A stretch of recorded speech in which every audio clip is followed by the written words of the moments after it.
Welcome to OK Miniatures. So if you're looking to get into terrain building, it may be overwhelming on what you actually need. So I'm just going to give you a list of the things that you need. And here they all are.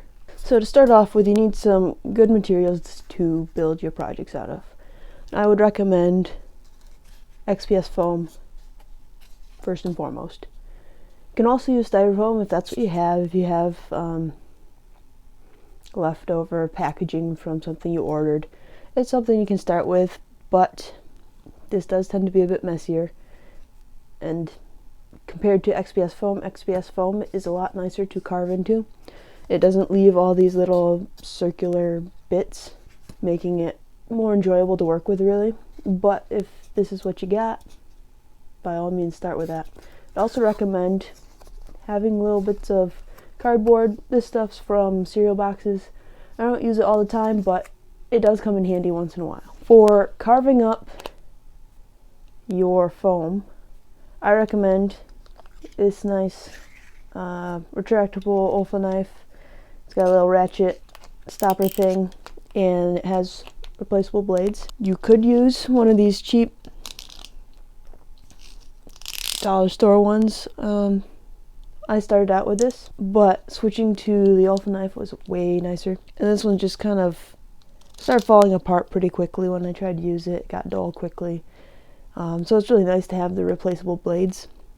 If this is what you have, by all means start with it, but I would recommend upgrading this guy as fast as possible. Really, it's not that expensive. It's $10 or maybe $15. And then a few more dollars for the blades. I still do use this once in a while, though, for things I don't want to use my nicer blades on. I think I might have used this to like shape some silicone that was still wet and kind of nasty stuff that I wouldn't want you to use something else for. Also recommend having an X-Acto style blade. This is very nice for carving finer details into foam, getting into smaller places that it's harder to navigate your larger blade in. When you're making your cuts, it's really handy to have a square and a metal ruler. This little square is nice because it's easier to maneuver. It's a lot simpler to hold on pieces of foam. If you're gonna get one of these guys, I would recommend not choosing one with this ledge. This was given to me, so I didn't really have a choice about that, and I appreciate the gift, not to complain, but it does get in the way sometimes, and if you're working on a thinner piece of material, this can hit the table before it rests on the foam or cardboard or whatever else, which makes it a little bit inconvenient to work with. I also have this big guy, which is really handy for the larger projects. I would recommend having both, but if you're just starting out, it might be more reasonable to have the smaller one if you're planning on doing smaller projects. For gluing your pieces together, you got a variety of glues you can use. You got hot glue, PVA, super glue, and Mod Podge. I use Mod Podge a lot, not usually for gluing things, but for sealing them. I mix it with black paint like a lot of terrain builders do, and then I just coat everything with it so it acts as a first base coat layer, and also the glue, the Mod Podge part, seals in and protects the foam. Not always necessary, but once in a while it is handy to have some pins to hold everything together, especially if you're just trying to crank through a project, don't want to wait for glue to dry, or it's got a lot of little pieces that you're trying to keep in the perfect spot. For brushes, I have some cheaper, grosser brushes that I use mostly for glue, sometimes for dry brushing as well. Since I don't care about them as much, it doesn't matter if they get glue stuck in their ends or if they get all frayed. For applying paint, I usually use a little bit nicer brush. I got them a long time ago and they've been holding up really well, so I just try to keep them nice. For paint, I recommend having a little paint palette, kind of handy to have. And then you can also buy paint, just cheap craft paint. I start out with these little guys, and then once I use it up, if I decide that I use it frequently enough, I'll get it in this bigger one. So far I've only got black and brown in the bigger one, but I would have gotten green. I think they were out at the time. But for these like smaller, brighter colors that you probably don't use as much, I wouldn't recommend getting a huge thing. Also, brand is not very important. Get the cheapest one. Go to your local hobby store, pick up a whole bunch or just a couple. Would recommend mostly neutral colors.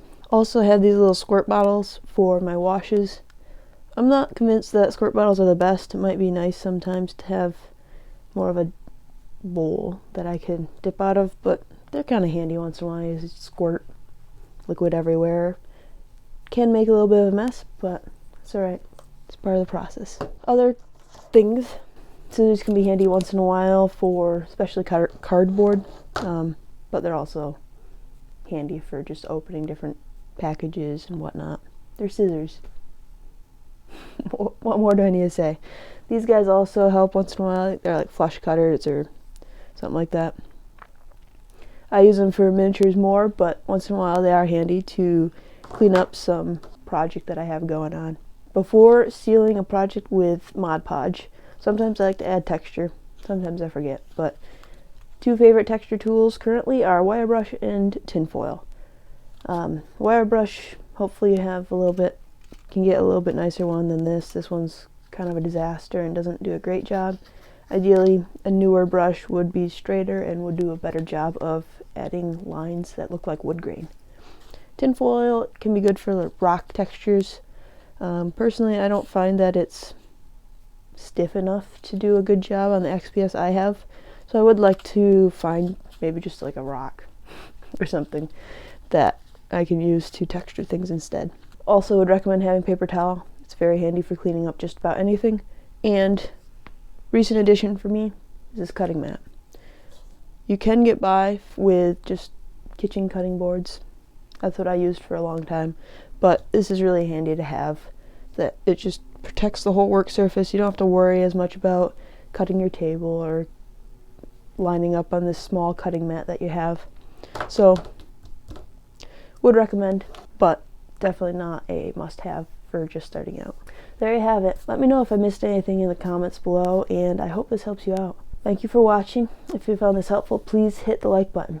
With that, I'll see you in the future.